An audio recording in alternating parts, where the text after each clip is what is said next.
Hello and welcome to AWS Manufacturing 203. I'm Douglas Bellin and we'll be talking about AWS innovation within Amazon and specifically within the Amazon fulfillment centers. I'm Doug Bellin and I look after our worldwide manufacturing and smart factory initiatives globally. I'll be joined today by Cedric Ross, our Senior Manager for FC Tours in the Amazon area. What we're going to be talking about are three things. First, what are the fulfillment centers? Second, a little bit of the Amazon and AWS usage within the fulfillment centers. And third, the guidance to help you around supply chain. And we'll give you a couple examples of what Amazon is using within AWS to fulfill and make sure that when you place an order, you get it on time. First, what is AWS for Industrial? One of the things that we launched a year ago at reInvent was specifically an initiative called AWS for Industrial. And what this was a way to bring together the multitude of AWS services to make it easier for you to locate, build, and deploy innovation around IoT, AI and ML, analytics, and edge solutions to achieve deep step change improvements within your operations. This is not just looking at IT workloads and understanding what and how we can help make these improvements for you. It's really looking at your operational business, taking some of the examples that we use within Amazon, but also working with customers out there in their operations to really develop and co-develop and sometimes even launch solutions together with this. If you think about the Amazon fulfillment centers, this is what AWS was built for. We have looked at this and have been understanding the incredible amount of design and manufacturing of smart products that we develop. Hopefully you have many of those at home, your tablets, your Echo devices, and so on from there, that we're able to build and distribute to those. Now, from that standpoint, to be able to make that both from a build and from a co-develop, and then from a processing standpoint of how we produce that product and get it to you, uses our Amazon fulfillment centers, which have an incredible amount of automation equipment, an incredible amount of AI and ML to make sure things are running smoothly in operations. Exactly what you as a manufacturer and industrial customers are looking for. We use cutting edge IoT automation capabilities with many of the best partners out there that help us with those devices. We layer on top of that AI and ML capabilities, robotics, but with cloud at its core.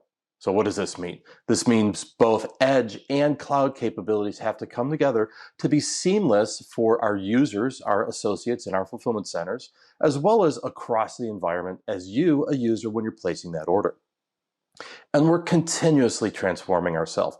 I'll talk about some of the incredible innovation that Amazon has done over the past 10 years to be able to ensure that we're staying ahead of that customer delight capability and ensuring that we're looking at things like cashierless convenience capabilities, looking at one-day shipping and how we could develop and drive that to you very quickly, and ensuring that we are moving completely towards a net zero carbon shipments, which is the goal for everybody considering what we're going through with sustainability and the story across with that as we move forward as well.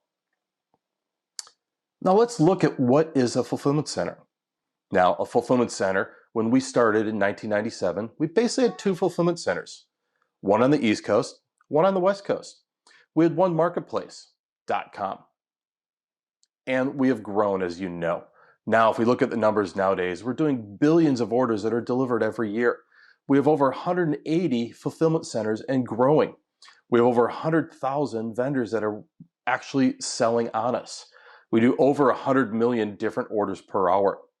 We have over 500,000 employees and contractors working in our fulfillment centers to ensure when you place that order, we can make that delivery for you. We have over 300 different transportation sites, which are an integral part of not just the fulfillment, but making sure that it is actually being pushed out for the delivery mechanism to make that last mile and capability from there. The incredible amount of square footage that we have in every warehouse and being able to multiply that times how many we have and constantly growing with over 143 million square feet under Amazon currently. Over 100 million different automated ordering plans. So when you place a product order, no longer is it just us placing that order internally, but we also make sure that that product is going to be reordered so other people can order it as well. We have over 20,000 different transportation centers and transportation trailers out there available to do that final mile delivery, and over 200,000 robots that are working in harmony with our associates every day with every order that occurs out there. Now, if we look across the automation that we have been able to build from an Amazon standpoint, it goes from forecasting to ensure that those 480 million products are being looked at in real time of what might be ordered and where does it need to be placed so we can really get that to you in that 24-hour time frame that was promised. Now, part of that placement has to do with capacity. While we have 143 million plus square feet under our fulfillment centers, we also need to ensure that we're putting it at that right location to ensure to be able to get you that 24-hour delivery. That then goes into automated buying, and 99% of what we purchase through our suppliers is done automatically. It is not people sitting there doing keyboards and entries and filling out purchase orders. It is truly being built automatically. Looking at that placement capability, it's not a group of people sitting there going, what product needs to be going on what shelf? First, we'll look at how that is kind of a randomly guided, sorted put away for our users. At the same time, we need to understand, again, how that fulfillment was going to take place, when you're placing that order, how we're going to place that order, and then where that order is going to be coming from. If we look at how many hundreds of thousands and millions of orders that are happening every day, that placement has to happen automatically for us. That fulfillment capability goes from the AWS cloud, where your order is first placed, and then pushed down to Amazon, and then pushed down to the location of where that product is being shipped from. And of course, then that has to go from not just being picked, placed, slammed, which we'll talk about in a couple minutes, but now we also have to understand how are we going to get it to you. Just getting it through the conveyor belts, off the shelf, and into a package is one part of the whole complexity. Well, when we look at this, it also means that our customer interaction is constantly changing with you. If you look at our IPO in 1997, 2 locations, pretty easy to be able to develop and have a good customer interaction. Smaller product portfolio as well. But when we look at that in 2005, we added Prime to give you free 2-day shipping. That evolved in 2014 to Prime Now with certain products with 2-hour delivery. In 2017, added capabilities like Amazon Key to be able to do in-home, in-car, or now even in-garage type of delivery. Make it a secure delivery transportation standpoint to ensure that the products are delivered into that secure environment for you. So when you do get home, that product is waiting there for you, that you can start to use it. And then 2019, of course, we've come up with the free 1-day delivery mechanism. And if you look, it's constantly innovating. New innovation currently happening that we'll hear about and we are seeing as we start to roll these out to you, our customers. Now, let's look specifically at a fulfillment center. A fulfillment center has about 2,000 associates working in it. It has 65% of about 1 million square feet that are dedicated to robotics. These are typically across 3 to 4 floors, and they're caged areas, which we'll see and we'll actually experience in a couple minutes. This is built to do about 1 million shipments per day. Now, of course, during prime days and during high areas when getting into the holiday seasons, for an example, it may flex up, but at the same time, it may flex down on slower days. The ultimate goal here is to make sure we're trying to hit that 1 million orders per day to be able to have that optimization from that location and the capabilities from there. Now, what happens?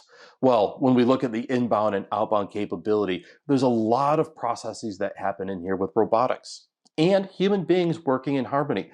We go from inbound capabilities where the products have to come in through trucks, of course, onto our docks and then get put onto our shelves. They get put onto our shelves using a process called stow. You place an order. We now have to pick that off that shelf, pack it, slam it, which we'll talk about, and then ship it off to you. Now, let's be realistic. Instead of my sitting here and reading the rest of the PowerPoint, let's go take a tour. So sit with us. We're going to take a couple-minute tour here. It's about 12 minutes, and then we're going to come back to actually dive deeper into every little asset that we're going to go through. Ever wonder how Amazon gets your packages to you so quickly? It's done with a symphony of machine learning, automation, and our amazing associates.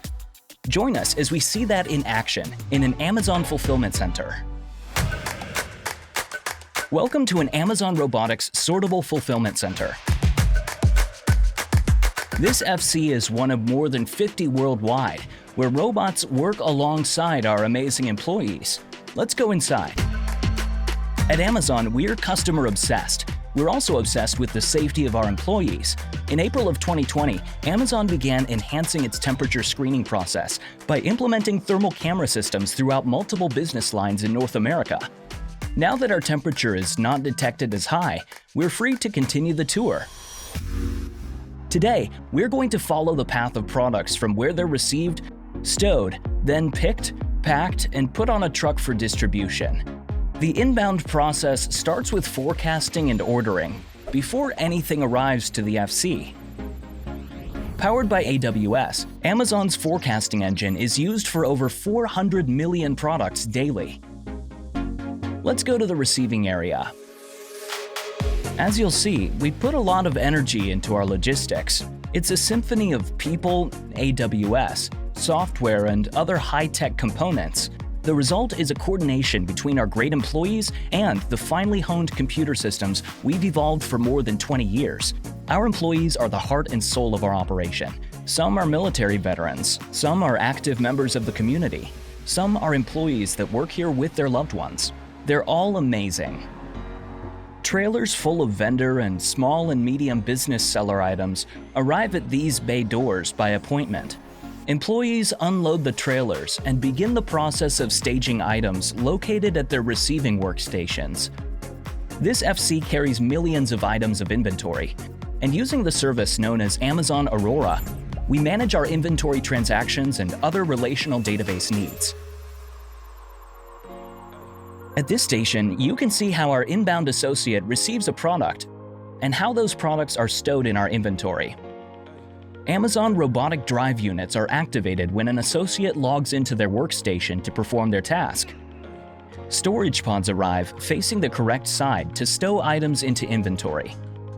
Every time an associate touches a product, they scan a unique barcode for that item, which we call the Amazon Standard Identification Number, or ASIN. That's stored in our inventory system, so we know what the quantity and location of that item is at any given time. To manage our inventory history, we use Amazon Neptune, a fast, reliable, fully managed graph database service from AWS.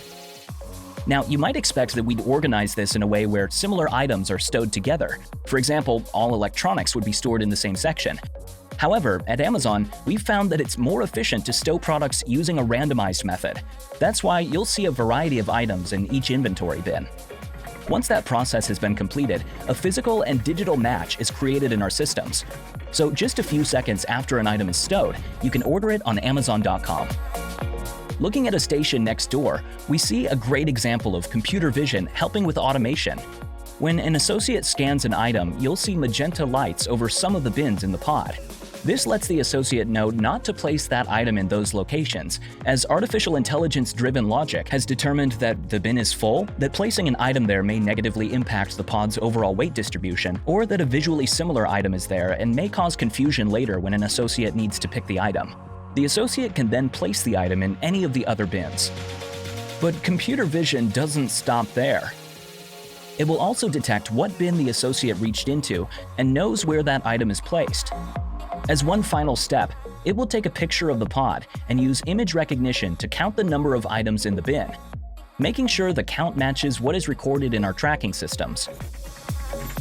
When the machine learning model has low confidence, it sends images to people to classify and train more ground truth data for our machine learning model, which operates in Amazon SageMaker and Amazon SageMaker Ground Truth from AWS. This allows us to perform ongoing inventory reconciliation, avoiding the scheduled inventory counts that are often done at least once a year at other organizations. Now, what's up with those robots we see moving the pods around? There are thousands of robot drive units spread throughout each floor, helping associates fulfill customer orders daily.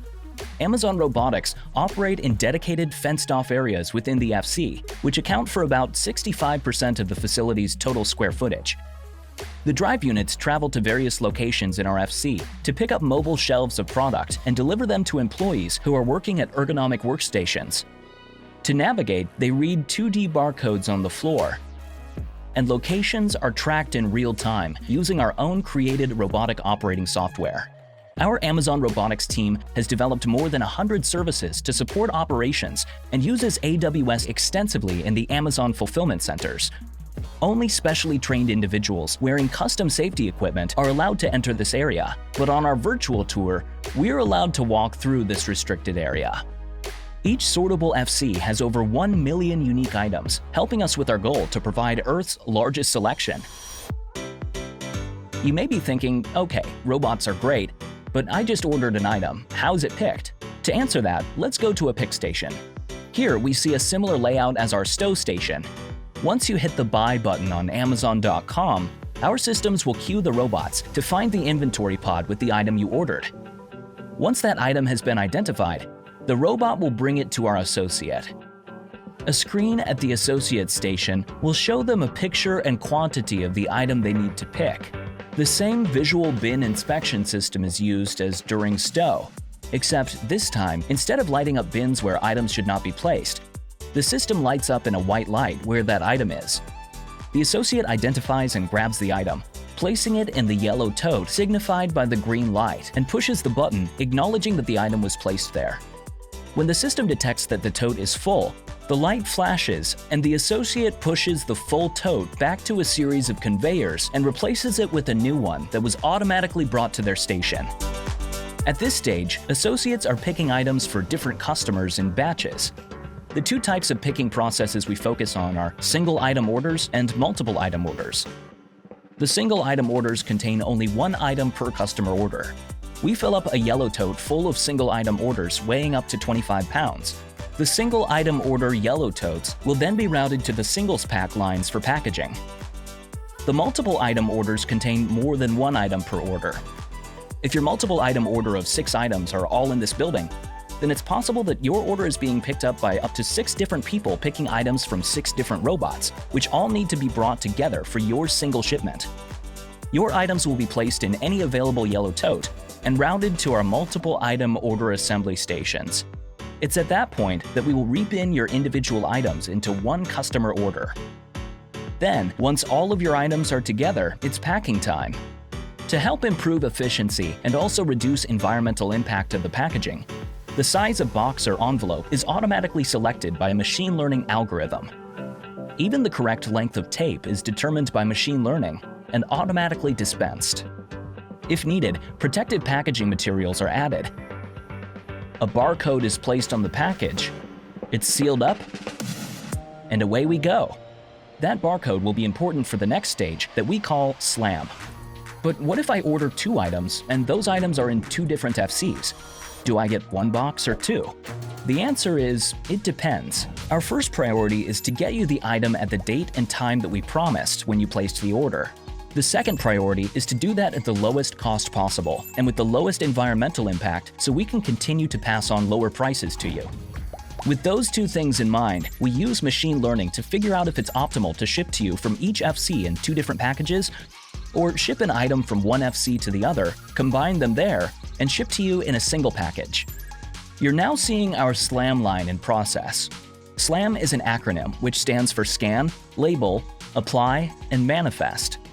The technology here scans that barcoded sticker placed on the package and pack, and immediately knows to print the correct shipping label on the package. This is the first time your name and address are placed on the package. So how do we know which carrier to use?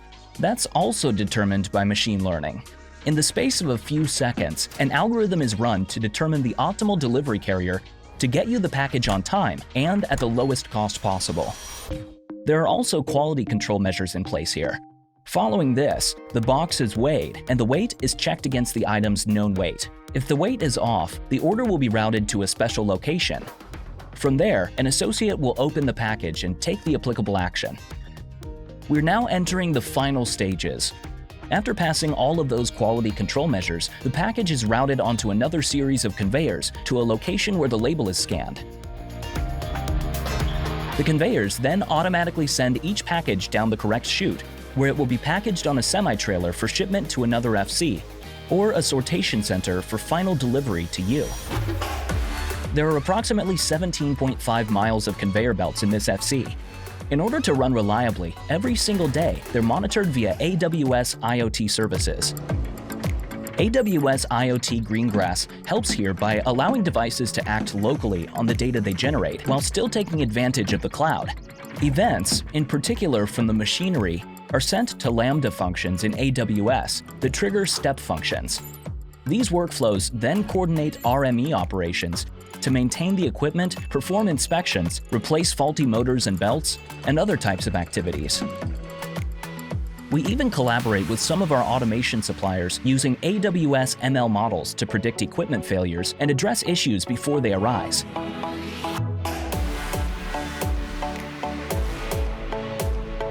Thank you for visiting our Amazon Sortable Robotics Fulfillment Center. We hope you enjoyed our virtual tour. Well, hopefully that video gave you some insights of what we're doing and how we're looking at that whole process, again, going from inbound to stow, to pick, to pack, to slam and shipping. Instead of hearing from me, what I'm going to do is bring in Cedric Ross, as was mentioned earlier, from the Amazon Fulfillment Centers to give you more insight to each of those 6 steps. So Cedric, over to you. Thank you, Doug. My name is Cedric Ross. I'm really glad to be here today and speaking with you all about the Amazon fulfillment process. As Doug mentioned, the main process of fulfillment is really to make sure that we are meeting the needs of our customer. Now, I have the unique honor and pleasure of having worked at Amazon way back in the day in 1997. So you can imagine all of the changes and innovations I've seen over the years. When we talk about inbound, as Doug had mentioned, and also as you've seen on the video, one of the things I like to highlight is that the items that come into the building always come in our bay door area, our inbound area. And when we think about customer fulfillment, it's really important that we also optimize our building to make sure that items come in one place, they get processed, and then they go out a different place. That flow makes all the difference in a great customer experience. So when we think about inbound, items that come into the door can be from vendors or it can be from some of our sellers. Many of our items that we receive into our bay doors in our fulfillment centers actually come from a transfer station. To me, that means those items have already been received at a different location. Once the items have been brought into the building, it's really important that we make sure we have a good distribution of all of those goods, customer items, throughout our 3 or 4 floors. Typically, I've been in 4-floor buildings or fulfillment centers. And so we have a team that will disperse all of the goods coming in from our inbound area and equally distribute them throughout our areas. And they will all end up in our customer storage areas.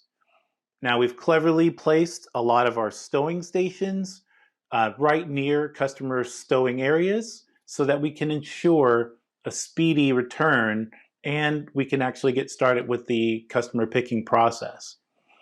Now, you've seen a little bit about the stowing process, but one of the things I wanted to highlight in this particular case is that we are constantly anticipating in a fulfillment center. So we want to make sure that when we want to stow items into one of our yellow storage pods, as you've seen, we actually are taking those items, looking for storage pods that have available bin space. Doesn't have to be an empty bin. It just has to have enough room that I can place items into. Now, the system is doing that. Basically, our network is allowing that to happen. And then our storage pods are being driven by our drive units right to the station so that our employees can place items into those available bin spaces. Now, automation is an important factor in what we do at Amazon.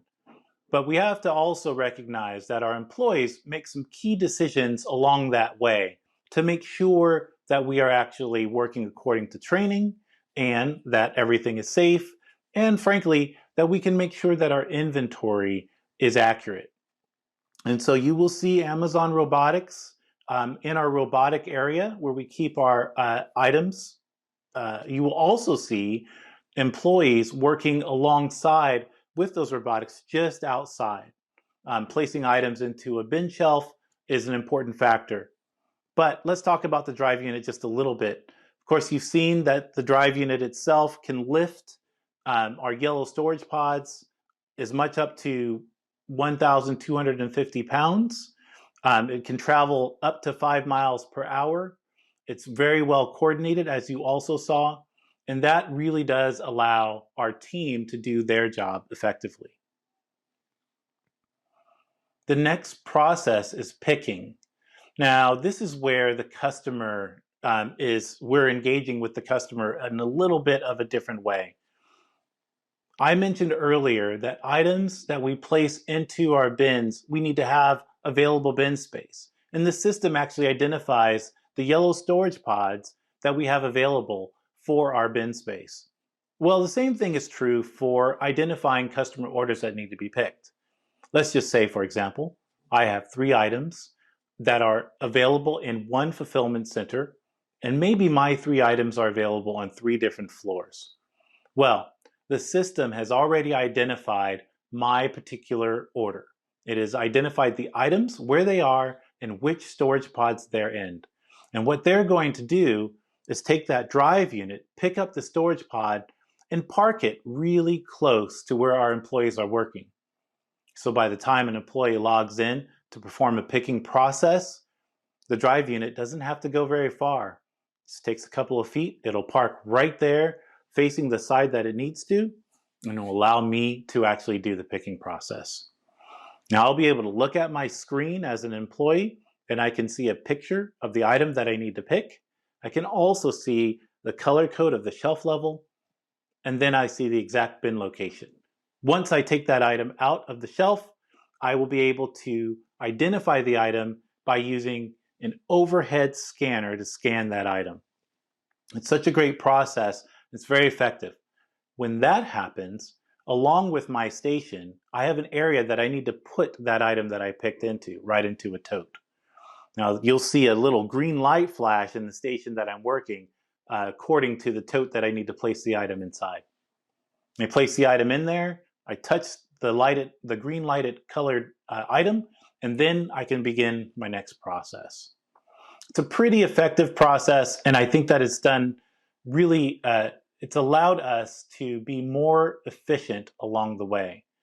And back in 1997, just for reference, we used a paper picking sheet, and I would walk through our various aisles with my cart, and I would find the shelf level of the item I needed. I'd pick the item and place it onto a shelf.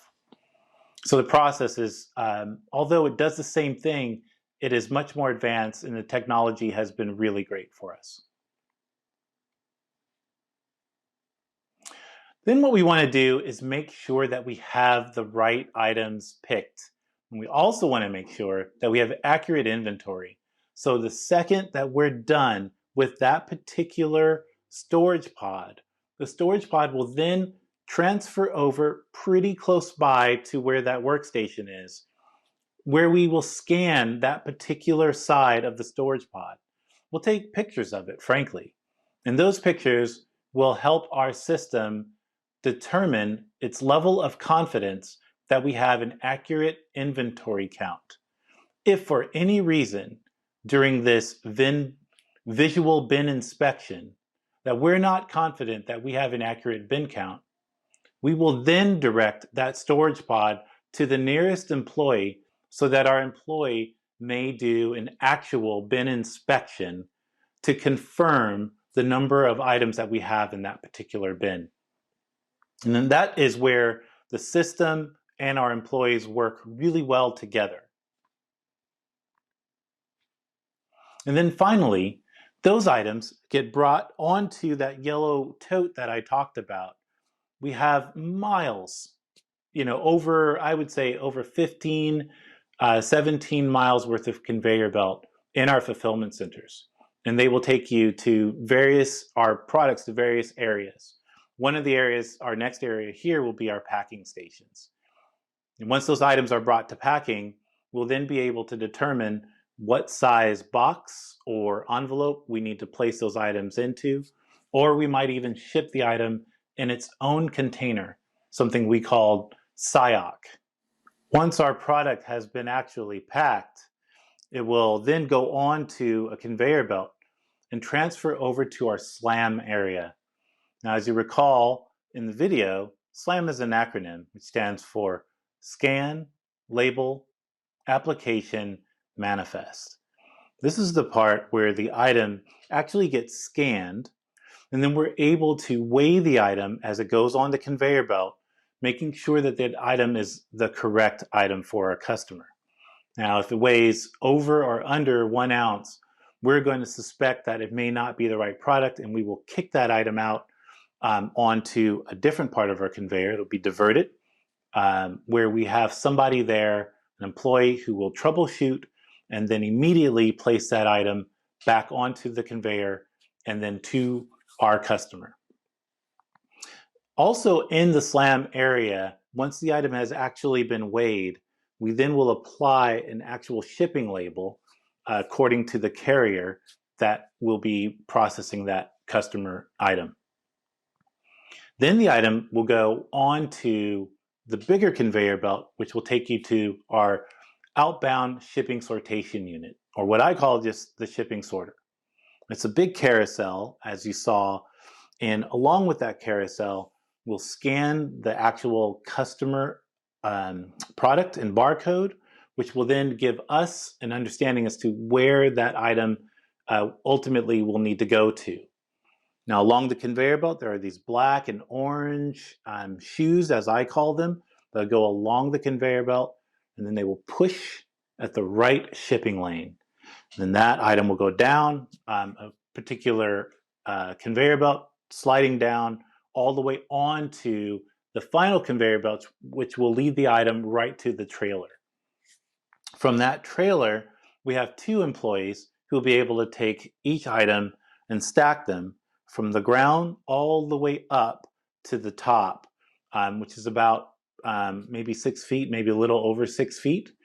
And then once we stack all the way through and we've completed the full trailer load, we'll then notify our shipping department so that that trailer can get picked up according to its schedule and brought on to its next stage, which might be to sort that item or to take that trailer over to an airport so that we can process it there. But ultimately, this is the step before the last mile delivery to the customer.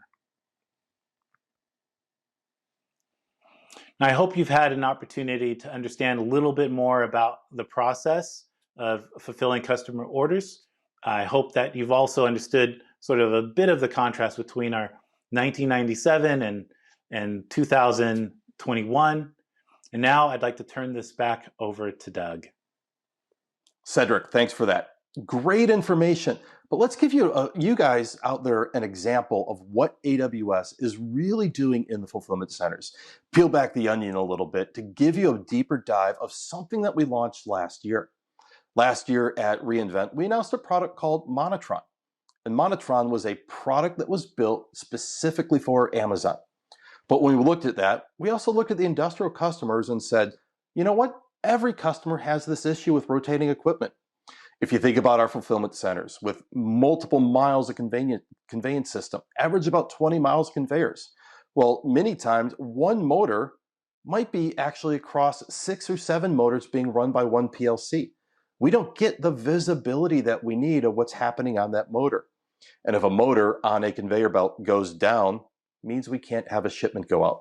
Shipments mean we don't have a happy customer. And that starts to have compounding effect as we go forward. So we looked at Monotron, and Monotron, as I said, launched last year. It's orderable on Amazon fulfillment centers. It now has both wireless and wired capabilities for a gateway, and it's an incredibly easy way for us to install a sensor on what might have been a non-sensored piece of equipment.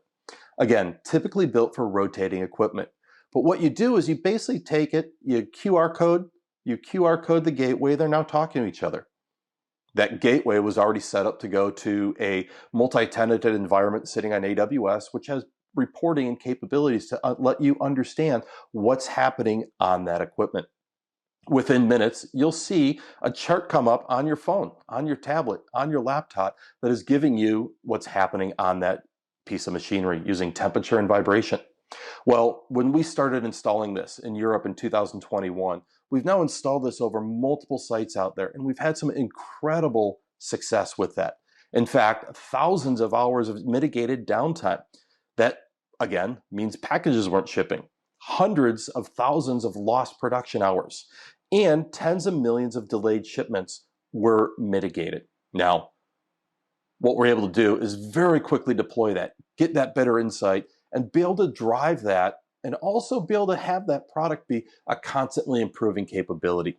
That's constantly improving, not just for us, but because it is part of that multi-tenanted environment, it's also for you, our customers, who may have similar equipment, to be able to gain and see those better insights as you move forward as well. So with that, hopefully this gave you some insights, gave you some really good nuggets of information of how AWS actually works within the Amazon Fulfillment Centers. If you have more questions, either reach out to myself, Bellin@Amazon.com, or Cedric Ross at Cedric@Amazon.com. Looking forward to hearing from you, and thank you.